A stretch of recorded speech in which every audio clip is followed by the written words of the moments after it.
खबर आपको देंगे। कराची के इलाके कोरंगी मेहरान टाउन में 20 रोज कबल लापता होने वाले 4 साल बच्ची की लाश गटर से मिल गई है। मज़ीद तफसीलात हासिल करेंगे डॉन न्यूज़ के नुमाइंदे मोहम्मद बिलाल खान से।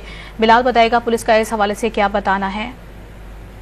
जी बिल्कुल, देखिए कोरंगी मेहरान टाउन के इलाके के करीब जो है वो गटर सीवरेज लाइन से जो एक बच्चे की लाश मिलने के मामले पर ये बताया जा रहा है पुलिस की जानिब से कि 4 साल अली मोहम्मद तकरीबन 20 दिन से लापता था।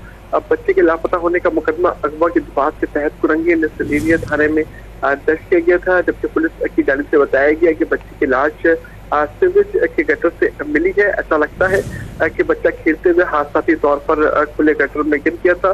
मेहरान टाउन कच्ची आबादी में अक्सर ऐसे गटर खुले हुए, जबकि बच्चे की लाश को अस्पताल मुंतकिल कर दिया गया था, जहाँ पर जरूरी कार्रवाई के बाद बच्चे की लाश को पुलिस के हवाले कर दिया है। जी, खदशा ये जाहिर किया जा रहा है कि खुले गटर बच्चे की मौत की वजह बने। मोहम्मद बिलाल अपडेट करते, बहुत शुक्रिया आपका।